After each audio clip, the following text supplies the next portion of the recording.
स्वागत है आप सभी लोगों का मेरे चैनल साइंस टू टेक्नोलॉजी में। मैं अनुपम विपुल आप सभी लोगों का स्वागत करता हूं आज के शो कंप्यूटर वेडनेसडे में। आज हम लोग बात करेंगे नथिंग फ़ोन 2 के बारे में। तो आइए समझते हैं। तो समझिए है क्या नथिंग फ़ोन जो एकाएक रैंडमली आ गया है क्या? तो ये एक नया प्लेयर है जो मार्केट में घुसा है और ये 29 अक्टूबर 2020 को घुसा है, मतलब बहुत ज़्यादा पुराना नहीं है। और इन्होंने स्टार्ट किया था, गाड़ी खोला था इससे, यानी कि नथिंग ईयर 1 से, हेडफ़ोन से। और ये बहुत अच्छा मार्केटिंग की है, बम बम प्रोडक्शन डिलीवरी की है, मतलब कि एक स्टार्टअप जैसी कंपनी गाड़ी खुले और उसका प्रोडक्ट पूरी दुनिया में बिक जाए, ये बहुत बड़ी बात है। आपको पसंद हो चाहे नहीं पसंद हो उसको आप हटा दो, लेकिन as a marketing success bomb bomb success हुआ।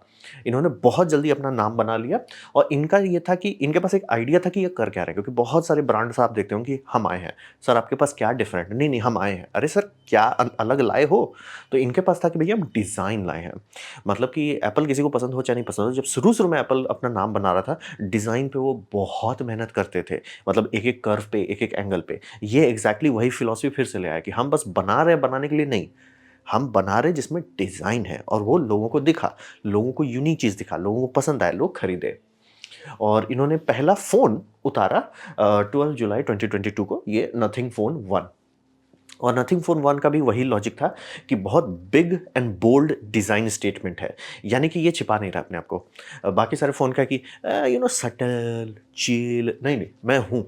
मतलब बोल्ड है, मतलब बहुत सारे लोगों को पसंद आता है बोल्ड चीज़, बहुत लोगों को नहीं पसंद आता है। तो इसीलिए कंपनीज़ जो बड़ी हो जाती है, जैसे चाहे वो सैमसंग हो जाए, चाहे एप्पल हो जाए, ये लोग ऐसी जगह फँस जाते हैं कि डिज़ाइन इनका एकदम ब्लैंड रहे ताकि मेजॉरिटी लोगों को ठीक लगे। नॉन ऑफेंडिंग डिज़ाइन जिसे कहते हैं कि मतलब किसी को खराब नहीं लगे। लेकिन प्रॉब्लम होता है उसका साइड इफेक्ट कि वो एकदम ब्लैंड हो जाता है, ब्लैह हो जाता है। ये है कि हम डिज़ाइन दे रहे हैं, आपको पसंद है, आपका अच्छी बात है, नहीं पसंद है कोई बात नहीं है, हटिए। तो ये गाड़ी खोल दिया इन्होंने। तो अब बात करते हैं, इन्होंने नथिंग फ़ोन 2 उतारा, 1 साल हो चुका था पहले फ़ोन को, ये दूसरा उतार दिया। यहाँ पे इन्होंने दाम पे थोड़ा-सा प्रेम डाल दिया है, तो दाम थोड़ा बढ़ गया है। दाम का मैं इंडियन रुपीज़ में बता रहा हूँ, आप लोग को अगर किसी और में कन्वर्ट करना है तो कर सकते हैं। तो 36,000 रुपीज़ में आप ले सकते थे, जो चीज़ अब इसमें आपको देना पड़ेगा 50,000 रुपीज़। मैं बात कर रहा हूँ 256 गीगाबाइट का और 12 जीबी रैम के बारे में। तो ये वेरिएंट का दाम आप देख सकते हैं कि लगभग 36,000 से 50,000 हो गया। दाम मतलब अच्छा खासा बढ़ा है। तो इसमें मिल क्या रहा है कस्टमर कस्टमर को जो सबसे बड़ा असर मिलेगा, जो तुरंत पता चल जाएगा, वो है कि एसओसी इन्होंने बढ़ा दिया। कि पहले इनका एसओसी था 700 सीरीज़ का स्नैपड्रैगन का, जो कि बुरा नहीं है, लेकिन बहुत बम-बम भी नहीं है। तो यहाँ पे अब थोड़ा बम-बम सीरीज़ में आ गया है कि स्नैपड्रैगन 8 जेन 1 ले लिए हैं। जेन 1 पुराना है, ये बात एकदम सही है, लेकिन वो अभी भी 800 सीरीज़ का है और जेन 1 मतलब खराब नहीं था, वो अभी भी जेनुइनली अच्छा है। तो जिस दाम के हिसाब से आप दे रहे हैं, प्रोसेसर ठीक-ठाक है, मतलब आपको ये नहीं होगा, ओह! ये प्रोसेसर है, तो मतलब 700 में थोड़ा पुश करते हैं, खासतौर पे जो लोग गेमिंग छूना चाहते थे।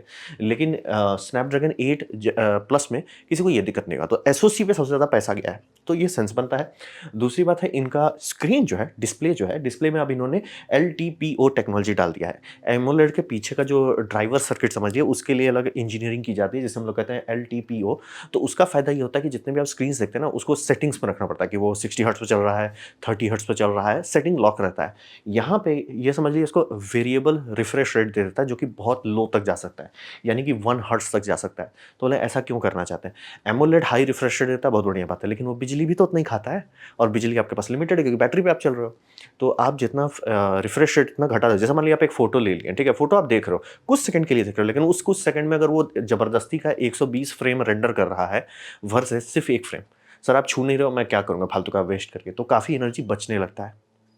और उससे जो आपका ऑफ स्क्रीन हालत में रहता है, यानी स्क्रीन ऑफ है, उसमें बस कुछ ही चल रहा है, ऑलवेज ऑन डिस्प्ले में, उसको बहुत बड़ा अंतर पड़ जाता है। सबसे बड़ा अंतर वहीं आता है। तो इसीलिए वो टेक्नोलॉजी भी दे दिया गया, स्क्रीन को किया गया, स्क्रीन का ब्राइटनेस भी बढ़ाए हैं, लेकिन इनका अभी तक मतलब नेटफ्लिक्स से ढंग से प्यार नहीं कर रहे हैं, तो नेटफ्लिक्स का जो वो हाई डायनामिक रेंज वाला कंटेंट है, वो ठीक से नहीं चल पाता। वो होपफुली किसी अपडेट में ये फिक्स कर देंगे। बट अभी जिस टाइम अगर आप खरीद लेते हो, तो आपको दिक्कत हो सकता है। और यहाँ पे ये दे रहे हैं एंड्रॉयड 13, जिसमें इनका खुद का ऑपरेटिंग सिस्टम है नथिंग ओएस 2.0, और ये इनके पिछले वाले में भी ये अपडेट धीरे-धीरे पास कर देंगे।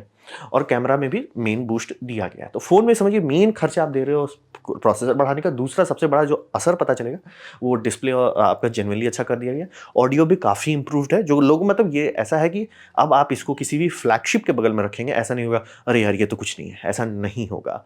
स्क्रीन, साउंड आउटपुट, और प्रोसेसर जो है जेन्युइनली अच्छा है। और नथिंग ओएस अगर आपको पसंद है तो पसंद है ही। तो ये हो गया नथिंग फोन 2। तो अब बात करते हैं इनका यूनिक सेलिंग प्रोपोजिशन क्या है या यूनिक सेलिंग पॉइंट। तो यहाँ पे समझिए कि ये एक्चुअली डिफरेंट है। और अगर आप बहुत फ़ोन ले चुके हैं, जैसे कि मैं अपना तीसरा फ़ोन गिनना पड़ रहा है, मैं चौथा स्मार्टफोन वो तीन जो मैंने खरीदे हैं, तो ये समझ लीजिए कि सारे फ़ोन अब एक जैसे दिखते हैं।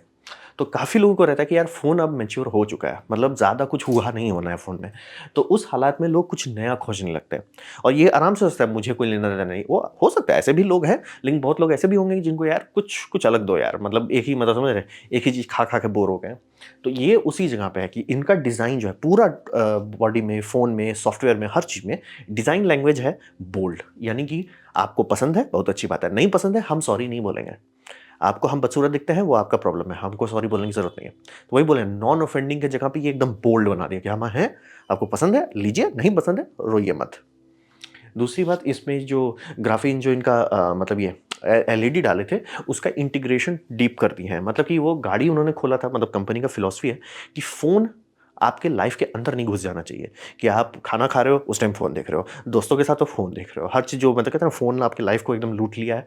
तो यहाँ पे ये वही कर दे रहा है कि फ़ोन आप उल्टा रख दीजिए, अगर कोई चीज़ इंपॉर्टेंट है ग्लिफ आपको बता देगा, बाकी सारे नॉन इंपॉर्टेंट चीज़ को वो हटा देगा। तो इसके लिए लेकिन इंटीग्रेशन चाहिए था। मार्क 1 जो इन्होंने बनाया था, इंटीग्रेशन उतना डीप नहीं था। इस बार वही समझिए, मार्क 1 से सीख के इसमें इंटीग्रेशन काफ़ी डीप कर दिए हैं। और ओएस का जो डिज़ाइन लैंग्वेज है, जैसे आप सोचिए कि गूगल पिक्सेल करता क्या है, बार-बार जब भी गूगल आता है अपना नया ओएस में क्या करता है, डिज़ाइन लैंग्वेज पे वो काम करता है। बोले कोर सेम हो गया है, ऑब्वियसली सिक्योरिटी और बढ़ा रहे हैं, ऑब्वियसली परफॉर्मेंस और बढ़ा रहे हैं, लेकिन कोई ज़्यादा अंतर नहीं होने वाला। लेकिन डिज़ाइन में खूब चेंजेस होता है। तो डिज़ाइन में ये उनका समझिए, डिज़ाइन लैंग्वेज इनको पता है कि हम एकदम सटल कर देना चाहते हैं। ब्लैक एंड व्हाइट क्यों करना चाहते हैं? ब्लैक एंड व्हाइट इनका करने का कारण ये है कि जब भी आपको मसल मेमोरी से पता होगा कि आपका कौन ऐप है, कहाँ है, ठीक है? बहुत बढ़िया बात है। आप कुछ घुसे, काम किए, निकल गए। निकल के अगर सारा स्क्रीन आपको ब्लैक एंड व्हाइट दिखता है, तो आप अट्रैक्टेड नहीं होते हो कि मैं कुछ और करूँ। ये नीचे मैंने वीडियो दे दिया है फैक्ट्री टूर का भी, और बहुत सारा आप देख ही चुके होंगे वीडियो की। मेन है वही है, अगर आपको पसंद है, बम-बम है, नहीं पसंद है, आपके लिए नहीं है। सीधा वही समझ लीजिए, डिज़ाइन लैंग्वेज है, मतलब एटलीस्ट ये है कि कंपनी को पता है कि वो क्या करना चाह रही है, ऐसा नहीं कि मैं बदल दे रहा हूँ बस बदलने के लिए। ये बहुत बड़ी बात है। दूसरी बात, यहाँ पे कंपनी आजकल जो एंड्रॉयड, थैंकफुली ये सुधर गया है कि अब 3 साल तक का आपको ओएस अपडेट देंगे और 4 साल तक का सिक्योरिटी अपडेट देंगे। यानी कि बस लिया उसके बाद फेंक दीजिए, वैसा बात नहीं होगा, ये बहुत अच्छी बात है। और यहाँ पे समझिए कॉस्ट कम्पीट करने की कोशिश नहीं कर रहे हैं, ये इंपॉर्टेंट है। बहुत सारी कंपनी, खासतौर पे सैमसंग का प्रोडक्ट मैनेजर बहुत ज़्यादा दाम नीचे कर लेते हैं। अब रहा बात कि एक दाम से नीचे चीज़ नहीं आना चाहिए, कचरा हो जाता है। मतलब कि कहने को आप सब चीज़ दे देते हो, लेकिन सारी चीज़ इतना कचरा हो जाता है। कहने को आप 4 कैमरा दे देते हो और उसमें से एक कैमरा होगा ब्लैक एंड व्हाइट, एक कैमरा होगा 2 मेगापिक्सल, कोई यूज़ नहीं है, लेंस घटिया होगा, सब चीज़ कचरा दे देते हैं। उससे बढ़िया होता है कि भैया आप नहीं दो। तो ये कंपनी के पास ये बेनिफिट है कि ये टारगेट ही नहीं कर रहे हैं। ये टारगेट नहीं कर रहे हैं जो लोग ये है कॉन्शियस है। यानी कि आपको यार मेरे को एग्जैक्टली 40,000 रुपए में या एग्जैक्टली 50,000 रुपए में कितना टेराफ्लॉप्स मिल रहा है, उन लोगों के लिए है ही नहीं। ये टारगेट ही नहीं कर रहे हैं। इनका है कि सर आपको कुछ अलग चाहिए तो आइए हमारे पास। आप एकदम मतलब स्प्रेडशीट में लिख के देखेंगे कि एग्जैक्टली इतने रुपया में हमको 40 मेगापिक्सल ये दे रहा है, इतना ये दे रहा है, इसका ये परफॉर्मेंस है, आपके लिए नहीं है। तो इनको एकदम क्लियर पता है कि हम कॉस्ट कम्पीट नहीं करेंगे और ये स्पेक शीट पे फोकस नहीं कर रहे। इस मामले में इनका बहुत सारा डिज़ाइन डिसीजन जो है बहुत ठंडे दिमाग से लिया हुआ है। जैसे कि डिस्प्ले है, 4K क्यों नहीं दे रही है सर? कोई फ़ायदा नहीं है। कैसे नहीं पता कि कोई फ़ायदा नहीं है? सोनी देता है, सब लोग डिसेबल कर देते हैं।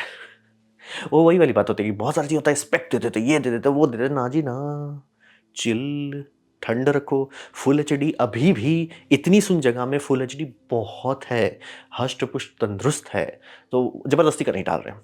और ज़बरदस्ती का 3-4 कैमरा नहीं दे दे रहे हैं, जो सैमसंग करता है। उसका प्रोडक्ट मैनेजर को पकड़िए किसी ने। तो कॉन्टेक्स्ट वही है कि इनके पास है यूनिक सेलिंग प्रोपोज़िशन। अब रहा बात कि इसमें कोई दुखद बात है? हाँ, दुखद बात है। इनका कैमरा एक्चुअली इम्प्रूव नहीं हो पाया जितना, मतलब मार्क 1 में कैमरा चल रहा था वो बड़ी बात थी। मार्क 2 में लेकिन लोग थोड़ा एक्सपेक्ट कर रहे थे, तो वहाँ खराब नहीं है, मैं क्लियर कर दूँ, खराब नहीं है। लेकिन अगर उतना ही दाम देके आप पिक्सल खरीद लिए, पिक्सल जूता-चप्पल मार के इसको धो के हटा देगा। तो ये समझना बहुत ज़रूरी है कि अगर आप कंपेयर करते हैं बेस्ट फ्लैगशिप से, चाहे वो सैमसंग का ही क्यों ना हो, उसी दाम के आस-पास में आप पाओगे यार, मतलब सैमसंग रिलायबल देता है, पिक्सल तो मतलब ऐसे-ऐसे फीचर दे देता है जो आप सोच भी नहीं सकते। तो कॉन्टेक्स्ट वही है कि कैमरा के मामले में ये थोड़ा-सा हल्का निकला। मतलब जेनुइनली कि यार थोड़ा बेटर आप दे सकते थे। और मतलब वीडियो फीचर्स भी हो, ऑप्टिकली में स्टेबलाइज़ेशन भी सब में नहीं है, दोनों लेंस में ही नहीं है, एक में है, दूसरे में नहीं है। तो उस मामले में समझिए कि कैमरा जो है थोड़ा ठंडा रहा। और मैं हार्डवेयर की बात नहीं कर रहा हूँ, मैं सॉफ्टवेयर जो पीछे काम करता है उसकी बात कर रहा हूँ, वो काफ़ी हल्का साबित हो रहा है। क्योंकि वही प्रोसेसर मतलब सिलिकॉन जी यानी कि जो सेंसर है, सोनी का जो सेंसर यूज़ कर रहे हैं वो बहुत सारे और में भी यूज़ है, बेटर रिजल्ट आ जा रहा है। यानी कि इनका एल्गोरिदम है वो उतना पॉलिश नहीं है। दूसरी बात यहाँ पे ये जो मुझे पर्सनली ऑड लगा कि इनका वाटर रेजिस्टेंस इंप्रूव नहीं किया गया। यानी कि ये जो फ़ोन है, इसका दाम आपने बढ़ा दिया। एसओसी आपने बदला ठीक है, लेकिन आप मेन कोर में क्यों नहीं इसको वाटरप्रूफ नहीं किए? क्योंकि आज के टाइम में फ़ोन ऑलमोस्ट सारे फ़ोन जो इस दाम के आस-पास को छू रहे हैं, वो वाटर रेजिस्टेंस दे रहे हैं। यानी कि बारिश में, स्विमिंग पूल में आपको टेंशन नहीं लेना पड़ेगा। क्योंकि समझिए फ़ोन में हम लोग का बोले ना सैचुरेशन हिट कर गया है कि अब नया कुछ आ नहीं रहा है। लेकिन वाटरप्रूफनेस अभी भी एक ऐसा चीज़ है कि मेरा समझिए मैं तीसरे फ़ोन में हूँ, अभी तक उसमें किसी में वाटर रेजिस्टेंस नहीं है। मैं जो अगला लेने का सोच रहा हूँ, उसमें मैं ज़रूर कोशिश करूँगा कि वाटर रेजिस्टेंट मिले। यहाँ पे ये नहीं दे रहे हैं। ये इनका थोड़ा-सा जेनुइनली सर ये तो गड़बड़ बात हो गया। इनको क्योंकि बोल रहे हैं इसी दाम पे आपको सेकंड हैंड आईफ़ोन भी मिल सकता है या पुराना वर्ज़न का आईफ़ोन भी मिल सकता है जो कि वाटर टाइटनेस भी देता है। मुझे आईफ़ोन एकदम नहीं पसंद है, मैं नहीं खरीदूँगा, ना ही किसी को बोलूँगा खरीदने के लिए। लेकिन कुछ लोगों का है कि भाई अगर आपका दाम ऐसा नहीं होता कि मैंने रिलीज़ किया तो बस यही देखो, अगल-बगल मार्केट में क्या है। तो वाटर रेजिस्टेंस देना क्योंकि समझ रहे हैं काफ़ी लोग चिल रहना चाहते हैं अपने इक्विपमेंट के साथ। उसका सबसे पहला रिक्वायरमेंट होता है कि भैया मैं बारिश में भीग रहा हूँ ना, मुझे टेंशन नहीं होनी चाहिए और मेरा फ़ोन का क्या होगा?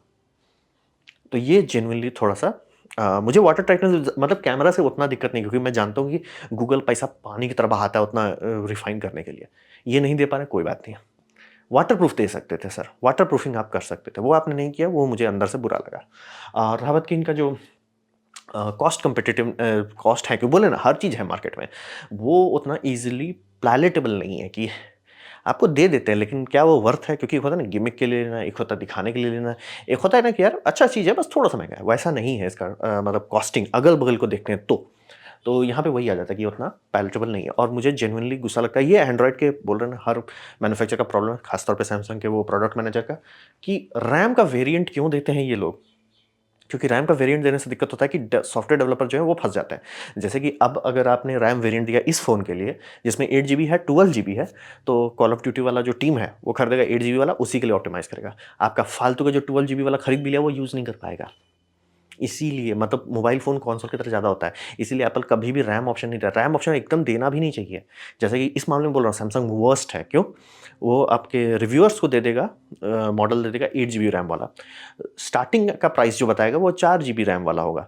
आप स्टार्टिंग हैंड देखेंगे, रिव्यूअर्स का देखेंगे, बोलेंगे क्या बात है इतने कम दाम में इतना बढ़िया रहता है। आप खरीदने जाओगे क्योंकि आप खरीद नहीं पाओगे 8 जीबी वाला, आप 4 जीबी वाला खरीद लोगे, कचरा एक्सपीरियंस आएगा। तो ये genuinely RAM as A option देना मुझे पता है करते क्यों हैं, लेकिन बात है कि ये अपना ही नुकसान कर रहे हैं, अपना ही ब्रांड को डाइल्यूट कर रहे हैं, अपने ही ब्रांड का मतलब एंड में आपको चाहिए क्या? आपको चाहिए कस्टमर लॉयल्टी। कस्टमर लॉयल्टी कहाँ से आता है? जब तक आप उन्हें मूर्ख नहीं बनाते हैं। तो ये मूर्ख बनाना कि 8 जीबी तुम आज के टाइम में ले रहे हो क्योंकि मान लीजिए आज बोलो ना फ़ोन लंबा चलता है। आप खरीद लोगे इसको अच्छा हो सकता है कि आप 2, 3, 4 साल तक तो यही अपडेट करने का बात करें तो आप यूज़ कर सकते हो। तब तक तो वो 8 जीबी बोल जाएगा ना। तो इसीलिए ये इन्फीरियर देना दिल से मुझे खराब लगता है कि यार आप सिर्फ़ चूना लगा रहे हो। आप एंड्रॉइड का भी नाम खराब कर रहे हो, अपना भी नाम खराब कर रहे हो। क्योंकि जो लोग 12 जीबी वाला के साथ ये यूज़ करेंगे वो बोलेंगे यार अच्छा है। जो 8 जीबी वाला करेंगे यार वो उतना अच्छा तो नहीं है जितना वो दिखा रहा था वीडियो में। ये समझना बहुत बढ़िया। एटलीस्ट इनको इतना समझ में आया कि 8 जीबी काफ़ी नहीं है, तो बाकी वाले दोनों वेरिएंट जो हैं यानी कि 256 जीबी रैम वाला मेमोरी वाला और 512 वाला दोनों में 12 जीबी है। तो ये जेनुइनली होना नहीं चाहिए था, ये स्क्यू होना नहीं चाहिए क्योंकि पहली बात आप माइक्रो एसडी कार्ड डाल के बढ़ा नहीं सकते हैं। 128 जीबी आज के टाइम में काफ़ी नहीं है। तो ये इन्फीरियर स्क्यू जो है ना बस दाम इनका ज़रूर घटा देता है लेकिन कस्टमर को खराब एक्सपीरियंस देता है और कस्टमर खराब एक्सपीरियंस लिया एक नई कंपनी में, वो बोलेगा सर एक बार गलती कर दी है तो दोबारा नहीं करेंगे। तो इसीलिए ये जेनुइनली मतलब ये सब ये मतलब समझ लीजिए एंड्रॉइड के साथ प्रॉब्लम है बट वो मैं सोचा था कि ये लोग ठीक कर लेंगे बट नहीं किया। तो अब बात करते हैं भविष्य में क्या होगा। तो यहाँ पे समझिए कि आगे का जो रास्ता होने वाला है बहुत टफ होगा कंपटीटर को लॉन्ग टर्म सर्वाइव करने के लिए। यानी कि कितना टाइम तक वो टिक पाते हैं उसमें आपको थोड़ा देखना पड़ेगा। और इस कंपनी में मतलब 3 जायंट हैं, एप्पल हो गया लेकिन मैं एप्पल का बात नहीं करूँगा, गूगल हो गया। तो गूगल के पास क्या है? गूगल मतलब अपना हार्डवेयर बनवा रहा है तो उसमें क्या ला रहा है? वो ला रहा है सॉफ्ट कैपेबिलिटीज़ यानी कि उनका सॉफ्टवेयर से आप नहीं भिड़ सकते। तो उनके पास सॉफ्टवेयर हो गया, ठीक है। सैमसंग क्या ला रहा है? सैमसंग ला रहा है इंजीनियरिंग। आधा से ज़्यादा जो आप डिस्प्ले देख रहे हैं, आधा से ज़्यादा ये वो है सब सैमसंग का ही है। तो सैमसंग के पास टेक्नोलॉजी है इंजीनियरिंग में और सैमसंग के जो इंजीनियर्स है बम-बम है, बस प्रोडक्ट मैनेजर वीड फूका हुआ है इसीलिए कचरा प्रोडक्ट बनता है कि भैया एक काम करो ना 50,000 मॉडल निकाल दो 1 साल में, मज़ा आएगा। वो जिस दिन वो प्रोडक्ट मैनेजर हटा, अगले दिन सैमसंग धो डालेगा सबको, बट वो हट नहीं रहा है और सुधरेगा भी नहीं। तो ये समझना बहुत ज़रूरी है कि ये 2 दादाजी हो गए कि गूगल बोल रहा है कि भैया सॉफ्ट पावर हमको ले लीजिए और सैमसंग बोल रहा है भैया हमारे पास तो बाकी, और रहा बात उस सैमसंग के पास ये भी बेनिफिट है स्केल का। उसका क्या मतलब होता है? यानी कि आप छोटे से छोटे शहर में जा सकते हैं और सैमसंग का फ़ोन को रिपेयर करा सकते हैं। लोग अब फ़ोन अगर लंबा चला रहे हैं और आने वाले टाइम में यूरोपियन यूनियन जो लॉ फ़ोर्स कर देगा कि बैटरी ये होना चाहिए, लोग एक्सपेक्ट करेंगे कि मैं बैटरी बदल पाऊँगा। वो सैमसंग के लिए बहुत आसान होगा देना। मैं करवा चुका हूँ अपना सैमसंग M30 एस में कुछ मैंने ऐसे कराया था कि मतलब खराब हो गया था, बैटरी मैंने बदलवा दिया। वारंटी के बाद खराब हुआ था, तो बैटरी का, लेकिन एटलीस्ट मैं कर पाया। आईफ़ोन रहता मैं नहीं कर पाता, मुझे बड़े शहर जाना पड़ता है। कोई और ब्रांड का रहता, उनके पास जनरली ऑप्शन भी नहीं रहता है रिपेयर करने का।